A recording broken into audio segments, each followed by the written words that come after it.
Mi madre vendió mi computadora para pagar la boda de mi hermana, pero el recibo mostró que también había vendido varias cosas de mi cuarto sin avisarme. Cuando abrí la puerta de mi cuarto esa tarde, lo primero que sentí fue un vacío raro, como cuando entras a un lugar familiar y algo no encaja, pero todavía no sabes qué es. Caminé unos pasos, miré hacia el escritorio y me quedé congelado. Mi computadora ya no estaba. No había torre, no había monitor, no había teclado, no había absolutamente nada. El hueco estaba tan limpio que parecía que nunca hubiera existido. Al principio pensé que alguien se había metido a la casa, porque no había forma de que mi mamá tocara mi equipo.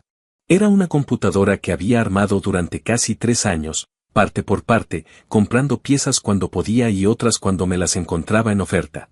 Era mi herramienta de trabajo, de estudio y lo único que me había permitido darme ciertos gustos después de tantas horas de proyectos, de levantarme muy temprano, de quedarme hasta la madrugada terminando tareas de clientes.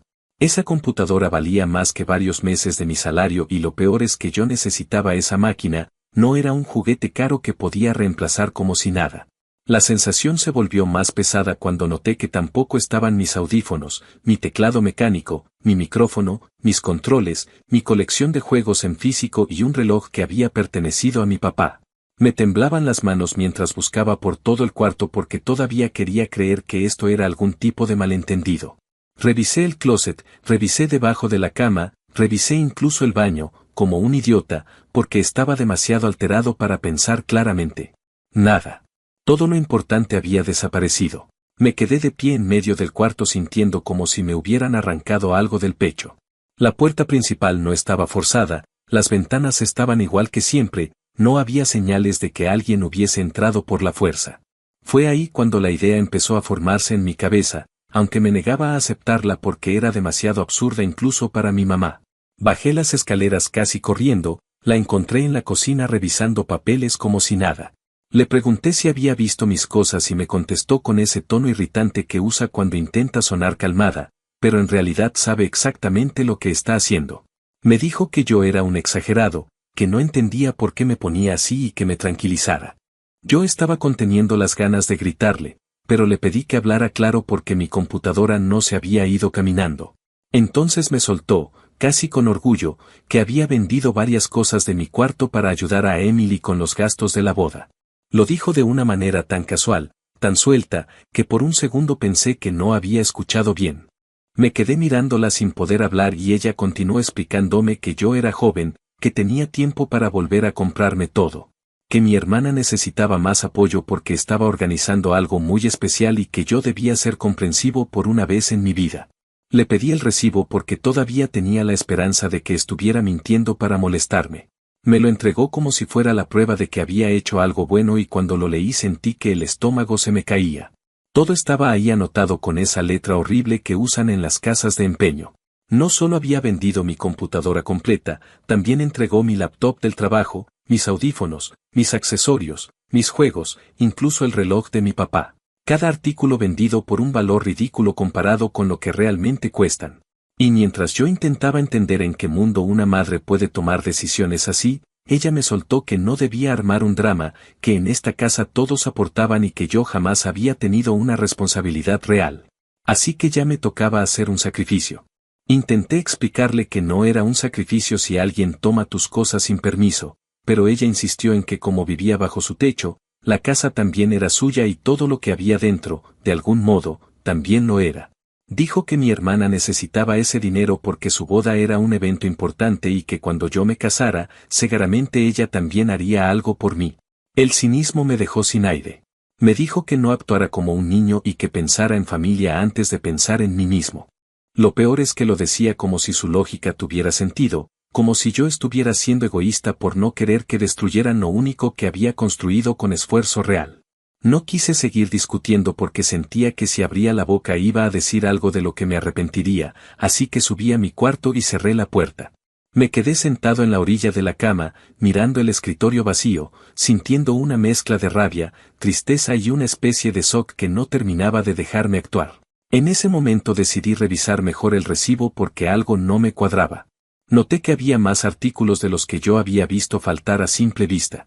Revisé mis cajones y me encontré con que faltaban tarjetas de regalo que yo había ido guardando, un par de prendas caras que todavía tenían etiqueta, una cámara que había comprado usada meses atrás y varias cosas que ni siquiera recordaba que tenía porque formaban parte de mi vida diaria, de mis rutinas, de ese espacio donde uno guarda lo que es suyo.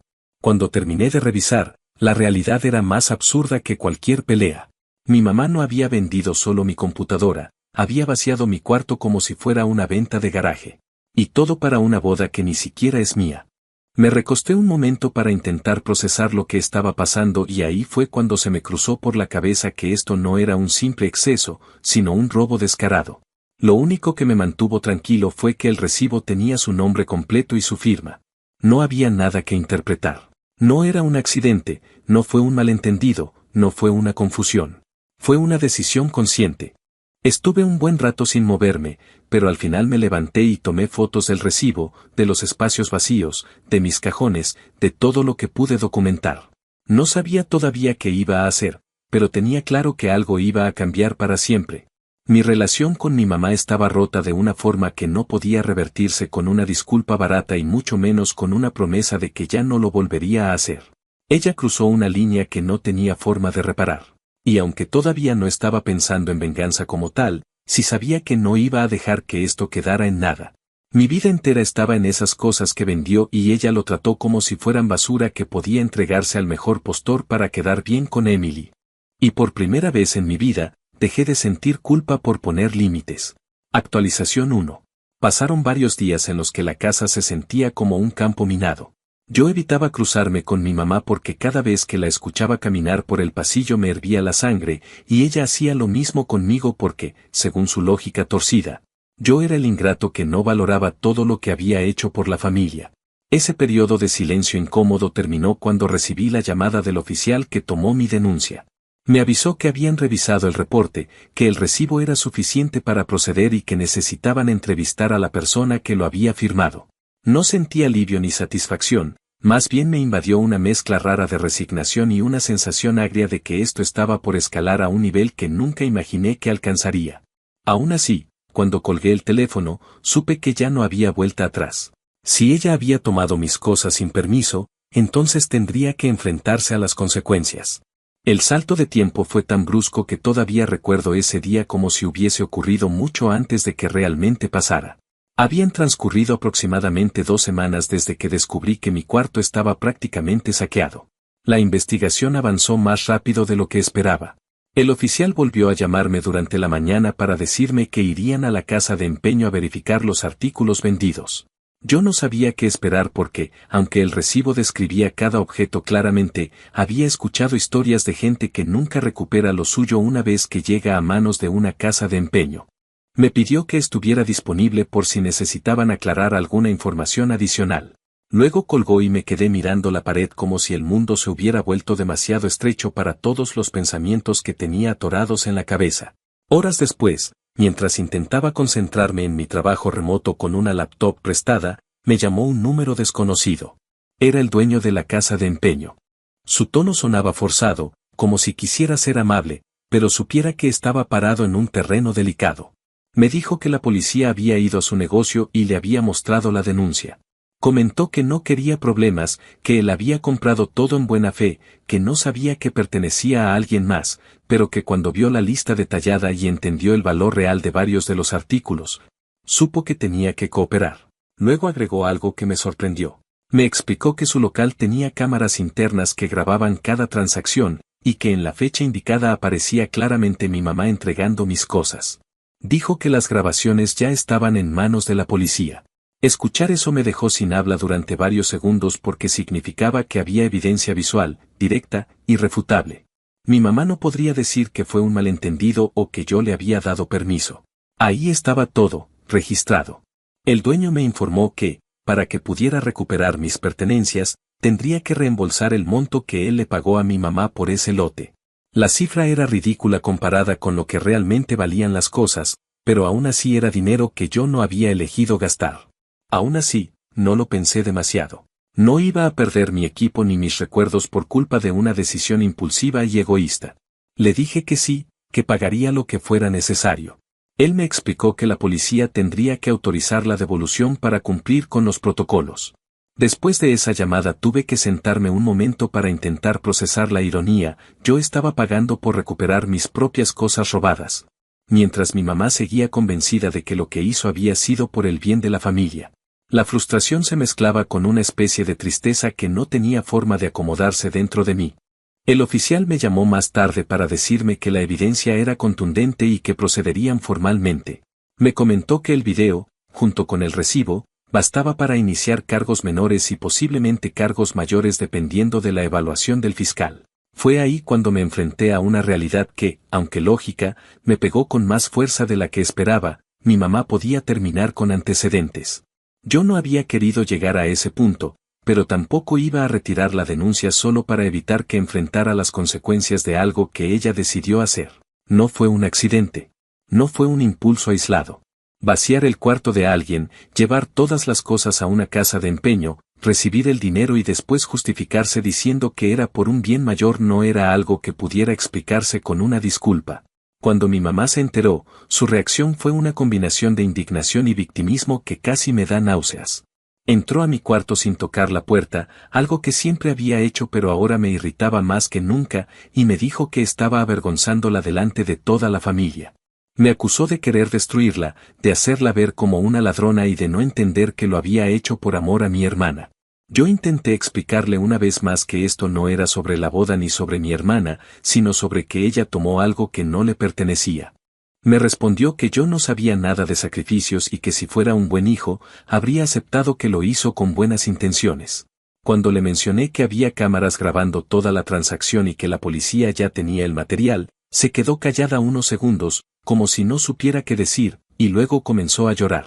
Pero no era un llanto que transmitiera arrepentimiento, sino uno lleno de reproches, de ese tipo de lágrimas que buscan manipular más que reconocer culpa. Después de esa discusión, que no llegó a ninguna resolución útil, la casa se convirtió en un lugar insoportablemente silencioso. Emily me escribió mensajes diciendo que estaba exagerando todo, que mi mamá era buena persona y que yo debería pensar en cómo mis acciones estaban afectando a la boda. También me reclamó que estaba poniendo a su prometido en una posición incómoda porque ahora él no sabía cómo confiar en una familia que se estaba desmoronando por un conflicto que, según ella, podía haberse resuelto hablando. Le contesté con calma que yo intenté hablar con nuestra mamá antes de llegar a este punto, pero que ella no quiso escuchar. Emily replicó que yo estaba actuando como un mártir y que no era tan grave, porque todo se podía volver a comprar. No seguí la conversación porque me di cuenta de que para ella el mundo siempre giraría alrededor de lo que le convenía. Finalmente, pude ir a la casa de empeño acompañado de un oficial para verificar que mis objetos estaban enteros. Ver la computadora ahí, apagada y mal acomodada, me hizo sentir una mezcla rara de alivio y rabia. Revisé todo con la mayor calma posible, aunque por dentro estaba conteniéndome para no explotar. El dueño me aseguró que no había usado nada y que lo había guardado de inmediato una vez que supo que había problemas legales involucrados. Pagué la cantidad que él mencionó, una suma que sonaba absurda comparada con lo que realmente valía todo el lote, pero aún así lo hice sin discutir. Luego firmé los papeles necesarios para que la policía registrara que la devolución se había efectuado. Esa noche regresé a la casa con mis cosas, aunque no las acomodé en su lugar. Las dejé en su caja porque todavía no sabía si seguiría viviendo ahí por mucho tiempo. Mi mamá ni siquiera salió de su cuarto cuando entré con el equipo. El ambiente se sentía pesado, como si todos estuviéramos caminando sobre grietas invisibles que se ensanchaban más con cada día que pasaba. Yo ya había tomado varias decisiones en mi cabeza, decisiones que cambiarían la dinámica de esta casa para siempre. Pero preferí esperar a que la policía me confirmara los siguientes pasos antes de confrontar todo de una vez. Lo único que tenía claro era que yo no iba a ser el que bajara la cabeza esta vez. Y aunque esa certeza doliera, también era la primera vez en mucho tiempo que sentía que estaba haciendo lo correcto. Actualización 2. Pasó un tiempo suficiente para que la tensión dentro de la casa dejara de sentirse como algo momentáneo y se convirtiera en parte del ambiente, como si se hubiera impregnado en las paredes. Durante ese periodo, yo intentaba mantenerme ocupado armando la computadora de nuevo en mi escritorio, aunque ni siquiera tenía ganas de encenderla. Simplemente necesitaba sentir que recuperaba algo de normalidad, pero nada se sentía normal. Cada vez que escuchaba a mi mamá moverse en el piso de abajo, sentía que mi cuerpo se tensaba de manera automática, y cuando ella se daba cuenta de que yo salía de mi cuarto, hacía todo lo posible para evitar cruzar miradas conmigo. En esos días, Emily seguía enviándome mensajes acusándome de destruir la familia, de ser egoísta y de no entender lo que significaba estar a punto de casarse. Yo dejé de responder porque cada conversación con ella terminaba siendo un ataque disfrazado de preocupación. Era evidente que no le importaba mi situación, solo le importaba defender a mi mamá y rescatar su boda de cualquier mancha que pudiera quedar en el aire. El verdadero quiebre ocurrió un tiempo después de que recuperé mis cosas, aproximadamente un mes desde el inicio de todo. La policía avanzó con el proceso legal y me informaron que la fiscalía estaba dispuesta a presentar cargos formales. Me explicaron que, dado el valor real de los objetos robados, existía la posibilidad de que la acusación se clasificara como un delito mayor, pero que también era probable que se negociara un acuerdo para evitar un juicio. Yo acepté todo eso sin oponerme porque entendía que no era mi responsabilidad suavizar las consecuencias de algo que no cometí. La única opción que me quedaba era mantener mi postura firme y seguir adelante. Sin embargo, lo que yo no esperaba era que la noticia llegara tan rápido a mi mamá, ni que su reacción fuera tan agresiva. Una tarde, cuando yo estaba en mi cuarto revisando correo del trabajo, mi mamá golpeó la puerta sin esperar respuesta y entró. Sus ojos tenían esa mezcla de enojo, frustración y desesperación que solo había visto cuando era niño y ella se sentía desafiada. Me preguntó si estaba consciente de lo que estaba provocando y repitió varias veces que yo estaba destruyendo su vida. Me dijo que la gente de la familia comenzaba a preguntar por los rumores del caso, que ella estaba quedando como una ladrona, que Emily no podía concentrarse en su boda y que su prometido comenzaba a dudar de la estabilidad de la familia. También agregó que yo había sido siempre un muchacho frío y egoísta, incapaz de entender los sacrificios que una madre hace. Lo dijo con tanta seguridad que por un momento pensé que realmente lo creía. Yo intenté contestar con calma, explicarle que había intentado hablar con ella antes de llegar a este punto, que le di opciones para rectificar, que incluso le pedí que devolviera el dinero y que enfrentara la situación conmigo. Ella negó todo eso como si hubieran sido invenciones mías. Cuando mencioné el video de la casa de empeño, el recibo con su firma y el testimonio del dueño, dejó de hablar y comenzó a llorar. Pero ese llanto no me movió nada. Podía reconocer perfectamente cuando su llanto buscaba generar culpa y cuando realmente estaba arrepentida. Esto era lo primero. Ese mismo día decidió que no quería que yo siguiera viviendo ahí. Me dijo que tenía 2 días para sacar mis cosas, que ya no podía soportar verme y que no pensaba permitir que el hijo que la había traicionado continuara bajo su techo. Lo más triste es que lo dijo como si fuera un castigo que me afectaría profundamente, como si yo estuviera rogando quedarme. Pero la verdad es que hacía mucho tiempo que esa casa había dejado de sentirse como un hogar. Le contesté que no había problema, que me iría en cuanto consiguiera un lugar. Ella me respondió que lo hiciera rápido porque no soportaba la idea de verme rondando por la casa mientras ella intentaba recomponer su vida. Pasé esa noche empacando cosas que ni siquiera sabía si iba a necesitar. Afortunadamente, con el tiempo había ahorrado lo suficiente como para cubrir un depósito inicial y algo más. Pasé varias horas buscando apartamentos disponibles y enviando solicitudes en línea. Conseguí uno pequeño, nada impresionante, pero suficiente para empezar desde cero. Me autorizaron la renta en pocos días y, cuando le conté a mi mamá que me iría antes del plazo que me había dado, simplemente me dijo que estaba bien y que esperaba que esa decisión me hiciera reflexionar sobre cómo había tratado a mi familia. Ni siquiera esperaba una despedida, pero escucharla decir algo así me dejó un sabor amargo. Ella seguía convencida de que yo era el culpable de todo, incluso después de que sus decisiones habían sido las que iniciaron toda esta cadena de eventos. La convivencia en la casa se volvió imposible durante los últimos días que pasé ahí. Emily venía de vez en cuando a reclamarme en persona, aunque nunca tuve la intención de abrir la puerta cuando tocaba. La escuchaba desde las escaleras diciendo que yo siempre había sido envidioso, que mi mamá no merecía un hijo tan desagradecido y que ella estaba pagando las consecuencias de mis acciones. Una tarde incluso comentó en voz alta que si la boda se cancelaba, sería culpa mía y que esperaba que yo viviera con ese peso para siempre. No respondí nada. Abrir la puerta solo habría alimentado más su rabia y yo estaba demasiado cansado para eso. Los días previos a mi mudanza fueron una mezcla de alivio y tristeza. Alivio porque sabía que pronto me alejaría de ese ambiente tóxico, tristeza porque nunca imaginé que las cosas terminarían así. Cuando por fin llegó el día de irme, cargué todo en el auto de un amigo que se ofreció a ayudarme. Mi mamá no salió de su cuarto ni siquiera para verme partir. Emily estaba en la sala, pero se limitó a mirarme con una expresión de desprecio mientras yo cruzaba la puerta. Tal vez esperaba que yo me disculpara o que dijera algo que le diera la oportunidad de sentirse victoriosa, pero no le di ese gusto. Simplemente cerré la puerta detrás de mí y sentí que, de alguna manera, también estaba cerrando un capítulo entero de mi vida. Una vez instalado en mi nuevo apartamento, recibí otra llamada de la fiscalía. Me informaron que los cargos avanzarían y que probablemente habría una audiencia preliminar en unas semanas. Me explicaron el procedimiento y me dijeron que era posible que mi mamá buscara un acuerdo para reducir la gravedad del delito. Yo escuché todo con atención, aunque no era fácil separar la parte emocional de la parte lógica. Sabía que lo que estaba pasando era el resultado directo de una serie de decisiones que ella tomó sin considerar las consecuencias, pero aún así dolía imaginarla enfrentando algo así.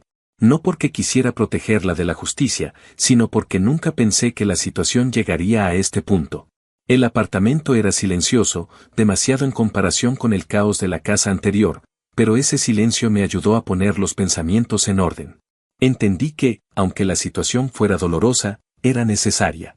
No podía seguir permitiendo que me quitaran cosas, que minimizaran mis necesidades, que justificaran acciones dañinas solo porque provenían de alguien que se supone que debía cuidarme.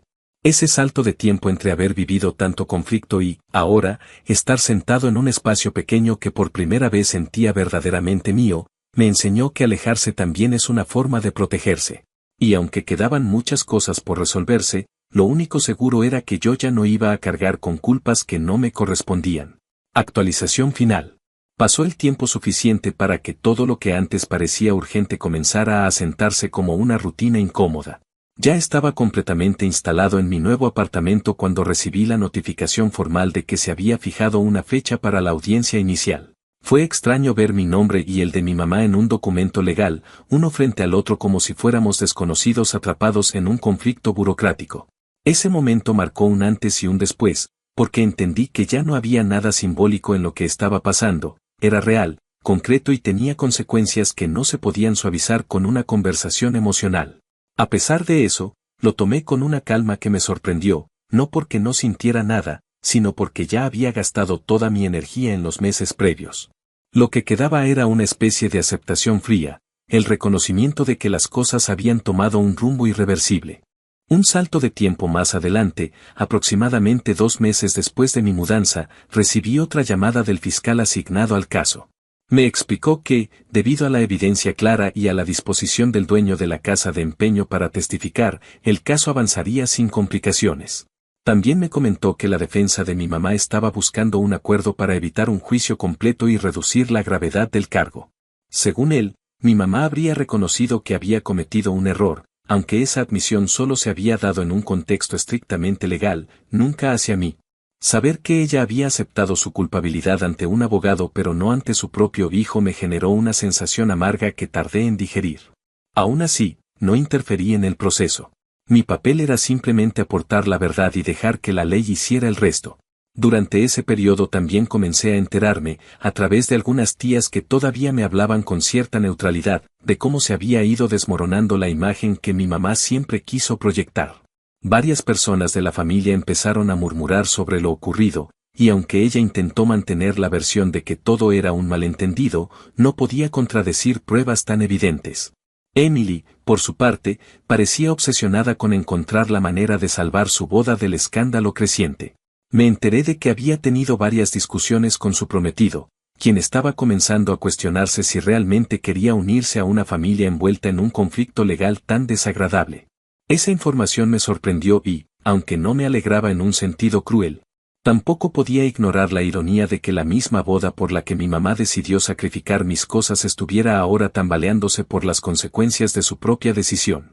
La caída definitiva se produjo cuando la familia del prometido de Emily se enteró del caso. Por lo visto, habían buscado información pública sobre los antecedentes legales de mi mamá y descubrieron que el cargo que enfrentaba era más serio de lo que ella les había hecho creer. Ese hallazgo provocó una serie de conversaciones tensas que terminaron con una decisión abrupta: la boda sería cancelada de manera indefinida. Emily entró en una crisis tan intensa que comenzó a mandar mensajes a varios parientes acusándome de arruinarle la vida, de ser un resentido y de actuar con maldad deliberada. Yo no respondí a ninguno de esos mensajes, no porque no tuviera algo que decir, sino porque ya había comprendido que mi hermana vivía en un mundo donde cualquier consecuencia negativa debía tener un culpable externo. Y ese culpable tenía que ser alguien que no pudiera o no quisiera defenderse. La diferencia esta vez era que yo ya no encajaba en ese papel. Más adelante, cuando ya había pasado suficiente tiempo para que todo se sintiera lejano, recibí una copia de los documentos finales del acuerdo legal. Mi mamá aceptó un cargo menor a cambio de cumplir con un programa de rehabilitación comunitaria y quedar con un antecedente en su registro. No era una condena devastadora, pero sí una marca permanente que afectaría su vida en muchos aspectos. No sentí alegría al leerlo, pero tampoco sentí culpa.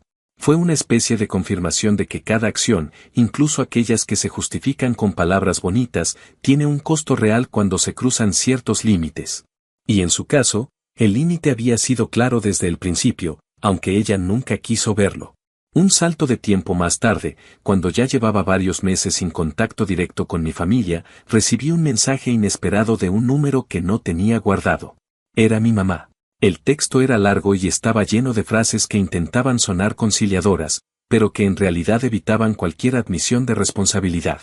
Decía que la familia estaba rota, que Emily seguía resentida, que ella había sufrido mucho por todo lo ocurrido y que esperaba que algún día yo pudiera perdonarla por cualquier cosa que, en sus palabras, hubiera hecho sin intención de dañar. Me tomó varios minutos decidir si iba a responder, pero al final no lo hice. No porque quisiera castigarla con silencio, sino porque entendí que no podía retomar una relación construida sobre una base tan frágil y tan llena de autoengaños. Responder habría sido como invitar a que todo volviera a repetirse bajo nuevas formas. Durante esos meses también reflexioné sobre algo que no había querido admitir antes. Mi salida de la casa no solo fue una consecuencia de lo que pasó, sino una necesidad emocional que yo había ignorado durante años. Crecí acostumbrado a justificar comportamientos que no debieron ser normales, a aceptar que mi bienestar era secundario siempre que los demás estuvieran satisfechos. Lo que ocurrió con mi computadora y mis objetos no fue la raíz del problema, fue simplemente el punto en el que dejé de tolerar cosas que me habían lastimado desde mucho antes. En ese sentido, mudarme y cortar contacto fue una forma tardía pero necesaria de defenderme de un ambiente que nunca me permitió ocupar mi propio espacio sin pedir permiso. En algún momento tuve que decidir si iba a cargar con resentimiento o si iba a dejar que la distancia hiciera su trabajo. Elegí lo segundo. No porque buscara paz espiritual o porque quisiera ser la persona más madura del mundo, sino porque entendí que guardar odio sería seguir conectándome a una historia que ya no quería vivir. Mi mamá siguió enviando mensajes de vez en cuando, todos con el mismo tono ambiguo, y yo seguí sin contestar porque no estaba dispuesto a volver a una relación que nunca había sido sana. Emily no me volvió a hablar. Su boda sigue cancelada y, según supe por un primo, el prometido terminó separándose por completo después de enterarse de la manipulación y las mentiras que se intentaron cubrir. Hoy, después de todo eso, puedo decir que el silencio que tengo en mi vida no se parece al silencio opresivo que había en mi antigua casa. Este es un silencio que me pertenece, que no pesa y que me deja respirar. Todavía conservo el recibo de la casa de empeño guardado en una carpeta junto con los documentos del caso. No lo hago por rencor, sino para recordarme que la línea entre la tolerancia y la sumisión es muy delgada, y que si no la reconoces a tiempo puedes terminar justificando cosas que nunca debiste permitir. Esa carpeta es un recordatorio de que, aunque las decisiones que tomé fueron difíciles y dolorosas, también fueron necesarias para recuperar una parte de mí que llevaba años apagándose sin que yo me diera cuenta. No sé si algún día la relación con mi mamá pueda repararse. Tal vez sí, tal vez no. Pero ahora entiendo que esa respuesta no depende únicamente de mí. Lo único seguro es que, después de todo lo que ocurrió, ya no estoy dispuesto a renunciar a mi dignidad ni a mi tranquilidad para proteger la comodidad de alguien que nunca se preocupó por proteger la mía. Y aunque a veces me pesa saber que mi familia se fracturó hasta este punto, también reconozco que por primera vez en mi vida estoy construyendo algo que realmente es mío, sin que nadie pueda venderlo, romperlo o minimizarlo.